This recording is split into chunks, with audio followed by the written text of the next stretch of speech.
আসসালামু আলাইকুম। BBA second ইয়ারের শিক্ষার্থী, তোমরা কেমন আছো? আশা করি ভালো আছো এবং এটাই আমাদের কামনা।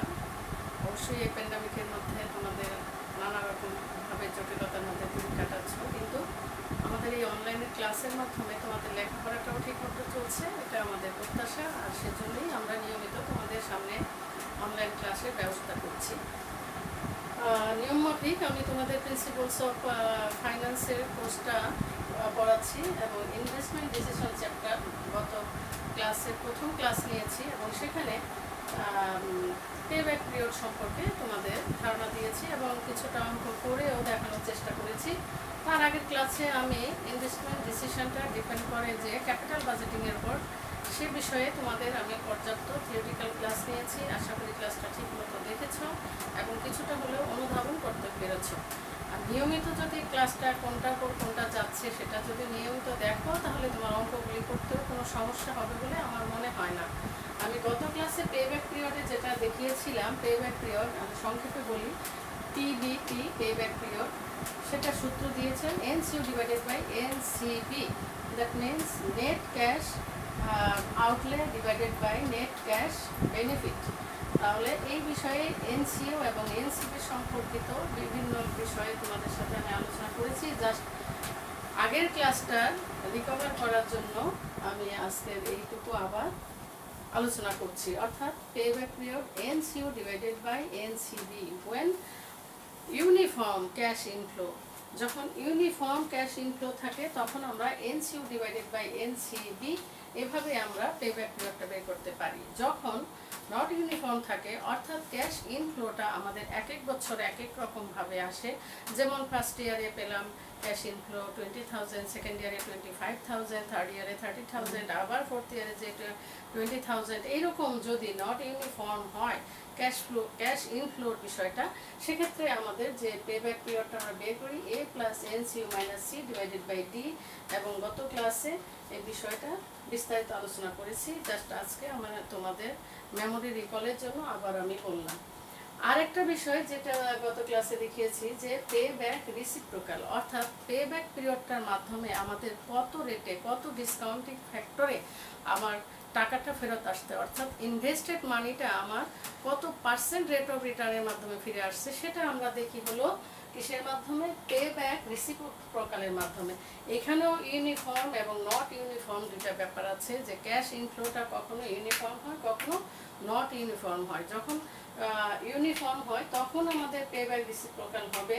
দেখো, রিসিপ্রোকাল মানেই উল্টানো, যেখানে আমরা পে ব্যাক পিরিয়ড করেছি এনসিইউ ডিভাইডেড বাই এনসিবি, আর রিসিপ্রোকালে যে কি করলাম এনসিবি ডিভাইডেড বাই এনসিও। যেহেতু এটা রেটের একটা বিষয়, সো এটাকে আমরা 100 দিয়ে গুণ করব। তাহলে কি হলো, pay back reciprocal equal to NCB divided by NCU into 100। এক্ষেত্রে আমি যে রেটটা পাবো সেই রেটে আমাদের কি হবে, ইনভেস্টমেন্টটা ফিরে আসবে। অর্থাৎ আমরা যে পে করেছি, ইনভেস্ট করেছি, সেই টাকাটা সে এখানে যদি আমার 4 ইয়ার্স হয়ে থাকে, তাহলে এই 4 ইয়ার্সে আমার কত পার্সেন্ট রেট অফ রিটার্নে ফিরে আসলো সেই রেটটা আমি পাবো। আর যদি নট ইউনিফর্ম হয়, ক্যাশ ইনফ্লোটা যদি নট ইউনিফর্ম হয়, তাহলে কি হবে, 1 by pay back period. That means সেখানে আমি একটা নির্দিষ্ট এনসিবি পাবো না, এনসিইউটা নির্দিষ্ট থাকবে, বাট আমার নির্দিষ্ট এনসিবি থাকবে না। দ্যাটস ওয়াই কী করতে হবে, আমাকে আগে পে ব্যাক পিরিয়ড বের করতে হবে। কীভাবে পে ব্যাক পিরিয়ড বের করতে হবে, এ অর্থাৎ nearest amount to invested amount, সেই এ, তারপর এনসিইউ মাইনাস সি, অর্থাৎ কি cumulative cash inflow of the year A, আর ডি হচ্ছে cash flow of the following year of A, অর্থাৎ এ বছরের পরবর্তী বছরের ক্যাশ ইনফ্লো হচ্ছে ডি, আর কিউমুলেটিভ ক্যাশ ইনফ্লো হচ্ছে সি, আর এনসিইউ তো আমরা জানি নেট ক্যাশ আউটলে, অর্থাৎ ইনিশিয়াল ইনভেস্টমেন্ট। তাহলে এর মাধ্যমে আমরা পে ব্যাক পিরিয়ডটা বের করে তারপরে 1 by pay back period and into 100 দিলে যে রেটটা পাবো সেটাই হবে আমাদের পে ব্যাক রিসিপ্রোকাল। সুতরাং নিশ্চয়ই তোমরা বুঝতে পেরেছো, মানে এর চেয়ে ভেঙে ভেঙে এই অনার্স লেভেলে কিভাবে বলা যায় আমার জানা নাই। আমার মনে হয় এতক্ষণে বুঝতে পেরেছো যে পে ব্যাক পিরিয়ড থেকে আমরা পে ব্যাক রিসিপ্রোকালটা কিভাবে বের করব। আশা করি বুঝতে পেরেছো। এবারে AR আর অ্যান্ড ROI গত ক্লাসে আমি বলেছিলাম আমাদের দুইটা সিস্টেমে আমরা এই ইনভেস্টমেন্ট ডিসিশন মেকিং এর জন্য করে থাকি, সেটা হলো ডিসকাউন্টেড ক্যাশ ফ্লো আর non discounted cash flow, that is traditional method. Traditional মেথডের মধ্যে থাকে পেব্যাক পিরিয়ড, ARR, ROI, বাকিগুলি discounted cash flow method. Discounted cash flow method আর ট্রেডিশনাল মেথড কি গত ক্লাসে আমি বলেছি। তো এবারে আমরা দেখি ARR ROI এটা কিভাবে আমরা ক্যালকুলেশন করব। ARR average rate of return, কখনো কখনো এটাকে অ্যাকাউন্টিং রেট অফ রিটার্নও বলা হয়ে থাকে। অ্যাভারেজ রেট অফ রিটার্ন যেটার সূত্র হচ্ছে অ্যাভারেজ ইএটি নিয়ে আবার আমার তোমাদেরকে আরেকটু দেখাতে হবে। Earnings after tax, EAT divided by average investment, that is into 100। প্রত্যেকটা জায়গায় 100 আসতেছে বিকজ এর রেজাল্ট আসবে একটা রেটে, রেট মানে 100-এ কনভার্ট করতে হবে। অ্যাভারেজ ইনভেস্টমেন্ট, অ্যাভারেজ ইএটি যেটা আমরা বের করব সেটা আমরা দেখব। আর অ্যাভারেজ ইনভেস্টমেন্ট যখন নাকি নেট ওয়ার্কিং ক্যাপিটাল থাকে এবং সেলভেজ ভ্যালু থাকে তখন এটাকে আমাকে ক্যালকুলেট করে নিতে হবে। Net working capital plus initial investment plus salvage value divided by 2, অর্থাৎ অ্যাভারেজ করার জন্য নর্মাল ইনিশিয়াল ইনভেস্টমেন্টকে 2 দিয়ে আমরা ভাগ করি। যখনই আমার ওয়ার্কিং ক্যাপিটাল থাকবে, ওয়ার্কিং ক্যাপিটালটাকে এভারেজ করা যাবে না, দ্যাটস ওয়াই ইনিশিয়াল ইনভেস্টমেন্টের বাইরে আছে নেট ওয়ার্কিং ক্যাপিটাল। আর সেলভেজ ভ্যালুটা অবশ্যই ইনিশিয়াল ইনভেস্টমেন্টের সাথে প্লাস হয়ে তারপরে ডিভাইডেড বাই 2 হবে। এখানে কোনো রকম বিভিন্ন বইয়ে বিভিন্ন রকমভাবে দেয়া আছে, জটিলভাবে দেয়া আছে, তা না করে ওয়ার্কিং ক্যাপিটালটাকে তোমরা মনে করবে এটা কখনোই অ্যাভারেজ হবে না, সুতরাং এটা অ্যাভারেজের বাইরে থাকবে।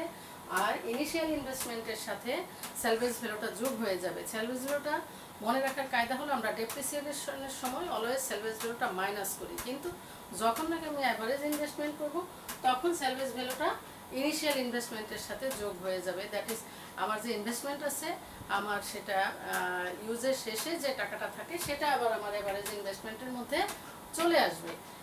এই ROI আর ARR এই দুইটার মধ্যে বেসিক পার্থক্যটা এবার খেয়াল করো। বেসিক পার্থক্যটা হচ্ছে যে ARR এর ক্ষেত্রে আমাকে ভাগ করতে হবে এভারেজ ইএটিকে এভারেজ ইনভেস্টমেন্ট দ্বারা, বাট ROI হচ্ছে এখানে এবার ইনভেস্টমেন্টটা এভারেজ হবে না, টোটাল ইনভেস্টমেন্টের সাথে রিলেট করতেছে এভারেজ ইএটি, অর্থাৎ আর্নিংস আফটার ট্যাক্সকে আমাকে ভাগ দিতে হবে ইনিশিয়াল ইনভেস্টমেন্ট দ্বারা। অর্থাৎ যখন রিটার্ন অন ইনভেস্টমেন্ট বলা হবে তোমাকে যে ইনভেস্টমেন্টের রিটার্ন কত, সেক্ষেত্রে সেটা হবে ইনিশিয়াল ইনভেস্টমেন্ট টোটাল থাকবে, অ্যাভারেজ হবে না। আর যখন তোমাকে বলা হবে যে অ্যাভারেজ রেট অফ রিটার্ন কত বা ARR কত, তখন কিন্তু ইনভেস্টমেন্টটাকে কী করতে হবে, এভারেজ করতে হবে। এই দুইটার মধ্যে এইটুকুই পার্থক্য, আর কোনো পার্থক্য নেই। অর্থাৎ ROI এর ক্ষেত্রে ইনভেস্টমেন্টটা এভারেজ হবে না, বাট ARR এর ক্ষেত্রে ইনভেস্টমেন্টটা অ্যাভারেজ হবে। বা উভয় ক্ষেত্রেই কাকে ভাগ করতে হবে, অ্যাভারেজ ইএটিকে। এখন ইএটি কি, earnings after tax, not earnings বা not cash flow after tax. Cash flow after tax and earnings after ট্যাক্সের মধ্যে যে পার্থক্যটা আছে এটা একটু ভালো করে খেয়াল করো। এই বিষয়ে আমি এখন একটু তোমাদের বলি কোথায় কোথায় তোমাদের সমস্যা হয়, সেটা আমাদের এক্সপিরিয়েন্স থেকে জানা হয়ে গেছে। যে কি বলেছি, ইএটি আর সিএফএটি, ইএটি আর একটা হচ্ছে কি সিএফএটি, এই দুটার মধ্যে কি পার্থক্য, এখানে যে তোমরা ক্যালকুলেশন করার সময় ভুলটা করো। যেমন সিএফএটি দরকার পড়ে আমাদের IRR বের করার সময়, এনপিভি বের করার সময়, বাট ইএটি দরকার হয় ARR বের করার সময় আর ROI বের করার সময়। এই দুটার মধ্যে কি পার্থক্য, ইএটি আর্নিংস আফটার ট্যাক্স, অর্থাৎ ট্যাক্সের পরে আমার আর্নিংসটা কি, সেখানে কিন্তু ডেপ্রিসিয়েশন ইনক্লুড নাই। এই লাইনটা কোট করো, আবার বলছি, এখানে আমাদের ডেপ্রিসিয়েশন ইনক্লুড নাই, অর্থাৎ আমার নেট আর্নিংসটা এখানে আছে। আর ক্যাশ ফ্লো, ক্যাশটার সাথে রিলেশনটা হচ্ছে ফ্লো, আমার ক্যাশ ইনফ্লোটা কি আছে, সেখানে কিন্তু ডেপ্রিসিয়েশনটা আমার মাইনাস হয়ে যায় না। দ্যাটস ওয়াই কী করতে হয়, ইএটির সাথে ডেপ্রিসিয়েশনটা যোগ করতে হয়।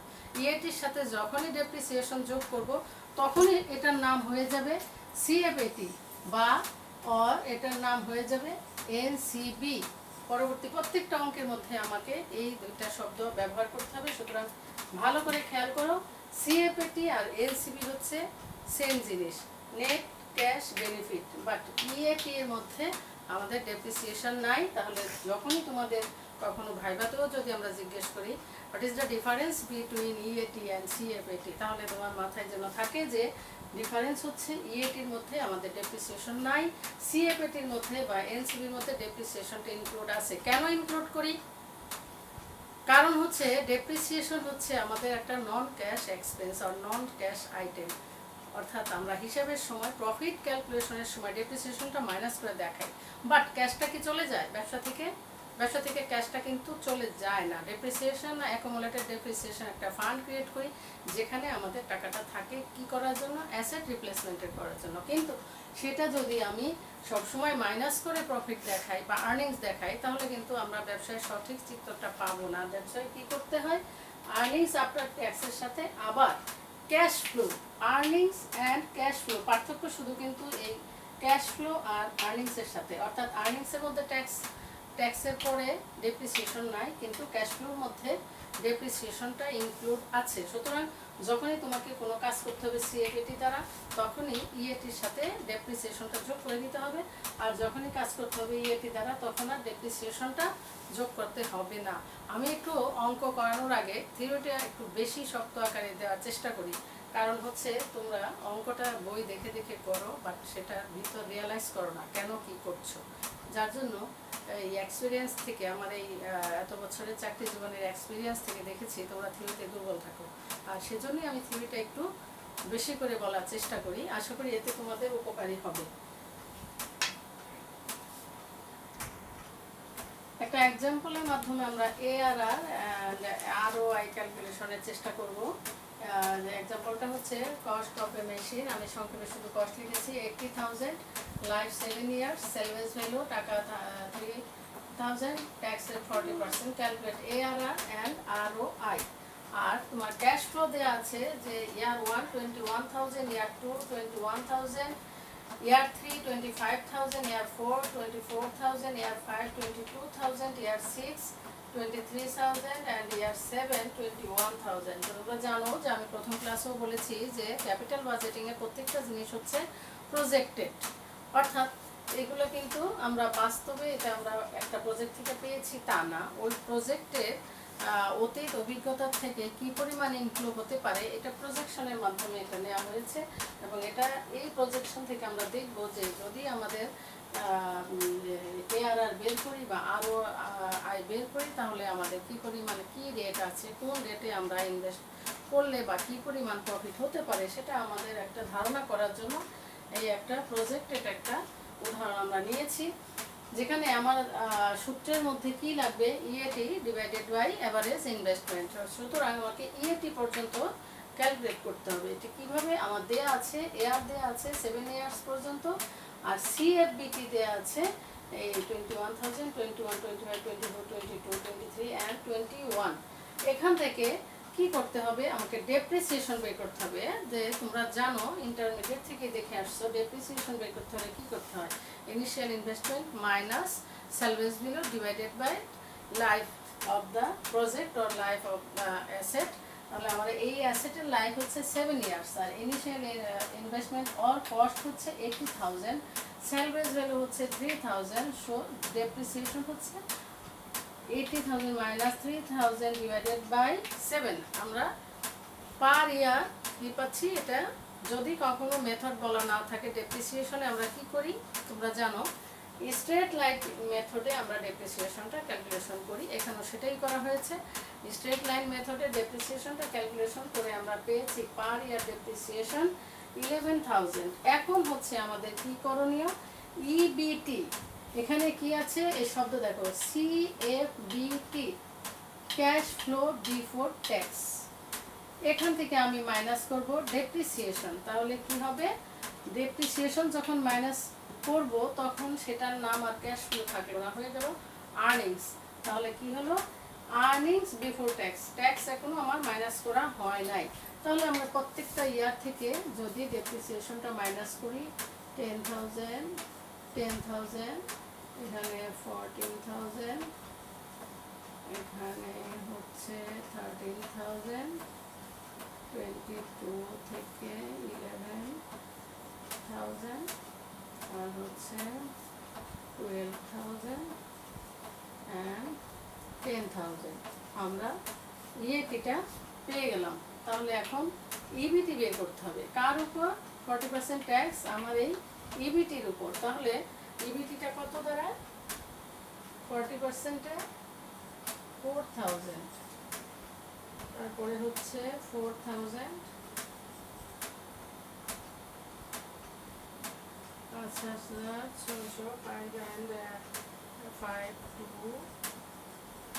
5,200, 4,400, then 48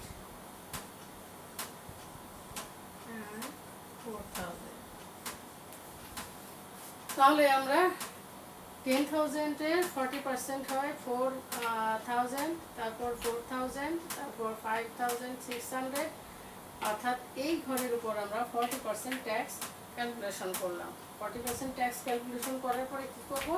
আমরা ইবিটি থেকে আবার ট্যাক্সটা মাইনাস করলে কি পাবো? ইএটি। এখানে যদি আমার দেয়া থাকে 1 2 3 3 আমি ক্যালকুলেশন করেছি, তাহলে ইবিটি যদি আমি নাম্বার 4 ঘরটা কিভাবে হবে? 2 - 3, আর নাম্বার 5 ঘরটা হবে কি? 4 এর উপর ট্যাক্স, আর 6টা হবে 4 - 5। অর্থাৎ এই 4 নম্বর ঘর থেকে এখন 5 নম্বর ঘরকে যদি মাইনাস করি তাহলে আমি 6 নম্বর কলামটা পেয়ে যাব। তাহলে মাইনাসগুলি করে ফেলি।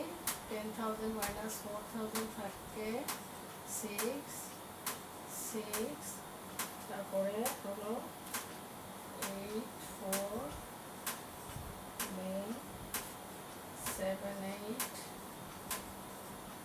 then 7 6 6, then 7 2, then 6। এখন এই ঘরটাকে আমাকে যোগ করতে হবে। এই ঘরটাকে যোগ করলে আমি পাচ্ছি 48,000। তাহলে আমার অঙ্কের ম্যাক্সিমামটুকু হয়ে গেল। অর্থাৎ ইবিটি থেকে যখন আমি ট্যাক্সটা মাইনাস করলাম, ইবিটি থেকে ট্যাক্সটা মাইনাস করার পরে পেলাম ইএটি। ইএটিকে যোগ করলে আমার টোটাল কি হলো? টোটাল ইএটি হয়ে গেল। এখন আমার দরকার কি? Average EAT. এভারেজ ইএটি এটাকে কি করব? নাম্বার অফ ইয়ার দিয়ে ভাগ করব।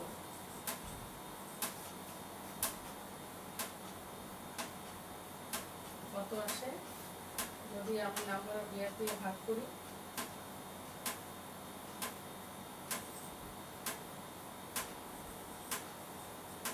ক্যালকুলেটারে তুমি ক্যালকুলেশন করলেই পেয়ে যাবা কি আসে। আর 48,000-কে যদি আমি 7 দিয়ে ভাগ করি তাহলে 6,857।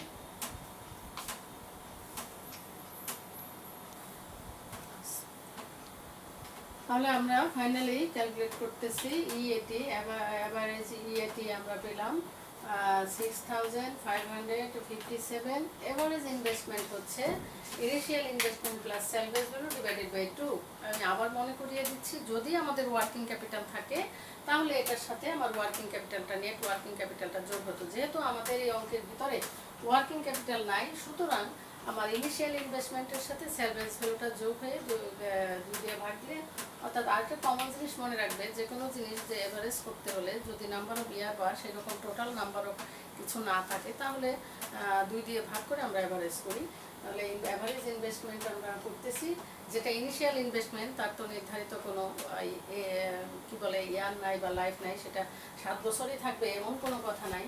এই ইনভেস্টমেন্টটা আমার আরও লং টাইম ইউজ হবে। দ্যাটস ওয়াই আমরা এটা কী করবো? 2 দিয়ে ভাগ করে অ্যাভারেজ করে নিব। তাহলে আমার এআরআর, এভারেজ রেট অফ রিটার্নের সূত্র হচ্ছে average EAT divided by average investment into 100। তাহলে আমরা ফাইনালি পাচ্ছি ARR average rate of return হচ্ছে 16.52%। আর আরওআই, সমস্ত কাজই আরওআই এর করা হয়ে গেছে। সুতরাং শুধু পার্থক্য একটা হচ্ছে ইএটিকে ভাগ হবে, এভারেজ ইএটিকে ডিভাইড করতে হয় এভারেজ ইনভেস্টমেন্ট দ্বারা, আর আরওআই এর ক্ষেত্রে এভারেজ ইএটিকে আমার ভাগ করতে হবে টোটাল ইনভেস্টমেন্ট দ্বারা। অর্থাৎ টোটাল ইনভেস্টমেন্ট বলতে এখানে ইনিশিয়াল ইনভেস্টমেন্টকে বোঝানো হয়েছে। আমার এভারেজ ইএটি হচ্ছে 6,857 ডিভাইডেড বাই টোটাল ইনভেস্টমেন্ট হচ্ছে 80,000। আমার কস্ট যেটা ছিল আমার এই প্রজেক্ট বা এই মেশিনারির যে কস্ট ছিল 80,000, সুতরাং এই কস্টই হচ্ছে আমার ইনিশিয়াল ইনভেস্টমেন্ট, ভাগ করলে আমি পাচ্ছি আরওআই হচ্ছে 8.57। তাহলে আমরা দেখছি এআরআর এর মাধ্যমে আমার রেটটা সবসময় বেশি থাকে, আরওআই এর চেয়ে এআরআর এর রেটটা মোটামুটি ডাবল বা তার কাছাকাছি থাকে। আরওআই এর যদি দেখি তাহলে রেটটা কমে আসে, এআরআর এর চেয়ে রেটটা কমে আসে। সুতরাং আমাদের আরওআই এর চেয়ে এআরআরকে হিসাবভুক্ত করার সম্ভাবনা বেশি থাকে, কারণ এখানে টোটাল ইনভেস্টমেন্টকে সবসময় ক্যালকুলেশনের মধ্যে নিয়ে আসা, ডিসিশন মেকিংয়ে নিয়ে আসা যুক্তিসঙ্গত নয়। সেক্ষেত্রে আমরা এভারেজটাই ম্যাক্সিমাম সময় ইউজ করে থাকি। তবে তোমাকে যেটা বলা ইনস্ট্রাকশনে যেটা করতে বলা হবে তুমি সেটাই করবা। যদি আরওআই বের করতে হয় তাহলে টোটাল ইনভেস্টমেন্ট দ্বারা ভাগ হবে, আর যদি এআরআর বের করতে হয় তাহলে আমার ইনিশিয়াল এভারেজ ইনভেস্টমেন্ট দ্বারা ভাগ করতে হয়। এবং ডিসিশন মেকিংয়ের ক্ষেত্রে যেটা হবে, যেখানে আমার যদি প্রজেক্টের রেট অফ রিটার্ন একটা দেওয়া থাকে তার সাথে কম্প্যারিজনের মাধ্যমে আমার ডিসিশন মেকিং আসতে হবে। আমরা অন্য একটা ক্লাসে এআরআর এবং আরওআই যে ডিসিশন মেকিং ক্রাইটেরিয়াগুলি সেটা আমরা আরও ভালোভাবে আলোচনা করব, এবং সেই সাথে আমরা ডিসকাউন্টেড ক্যাশ ফ্লো মেথড যেগুলি আছে এনপিভি, আইআরআর, পিআই, এই তিনটা বিষয়ে আমরা আগামী ক্লাসের মাধ্যমে তোমাদের বুঝিয়ে দেওয়ার চেষ্টা করব। সেক্ষেত্রে আরেকটা জিনিস বলে রাখি, যখন তোমাকে বলে দিবে ডিসিশন মেকিংয়ের জন্য ক্যালকুলেট এআরআর, সেক্ষেত্রে কিন্তু তুমি এআরআর এর মাধ্যমেই ক্যালকুলেট করবে। যখন তোমাকে ডিসিশন মেকিং করতে বলা হয় কিন্তু কোনো টেকনিকের কথা বলা হয় নাই যে এআরআর করবা, পেব্যাক পিরিয়ড করবা, অথবা এনপিভি করবা, অথবা আইআরআর করবা, সেক্ষেত্রে অবভিয়াসলি সেখানে কি করবা, এনপিভির মাধ্যমে ডিসিশন মেকিংটা করার চেষ্টা করবা। নেক্সট ক্লাসে আমি এনপিভি ক্যালকুলেশন এবং এনপিভির মাধ্যমে ডিসিশন মেকিং ক্রাইটেরিয়া এবং বিভিন্ন প্রজেক্টের কিভাবে এনপিভি ক্যালকুলেশন করা যায় সেটা দেখাবো। সে পর্যন্ত তোমরা এই ক্লাসগুলি প্রথম থেকে এই পর্যন্ত আমার এই ইনভেস্টমেন্ট ডিসিশনের থার্ড ক্লাস গেল। আশা করি প্রথম থেকে প্রত্যেকটা ক্লাস রিলেট করে দেখবা, এবং তোমাদের ফিডব্যাক আমার পক্ষে এখানে নেওয়া সম্ভব হচ্ছে না। তোমরা যদি এই ভিডিওর কমেন্টে তোমাদের কোনো মনে কোনো প্রশ্ন থাকে, কোনো জিজ্ঞাসা থাকে, যদি কোশ্চেনটা করো তাহলে আমি অবশ্যই ইনশাল্লাহ তোমাদের সেই কমেন্টের উত্তর দেওয়ার যথাসাধ্য চেষ্টা করবো। আর তোমরা ঢাকা কলেজের স্টুডেন্টরা আমার কন্ট্যাক্ট নাম্বারও জানো, যদি তোমার কোনো রকম প্রয়োজন হয় তোমরা সেলে ফোন দিয়েও তোমাদের সমস্যাগুলি আমার সাথে আলোচনা করতে পারবা। এবং এই আগামী ক্লাস পর্যন্ত ভালো থাকো, সুস্থ থাকো এবং ক্লাসগুলি মনোযোগ দিয়ে দেখো। সে পর্যন্ত আল্লাহ হাফেজ।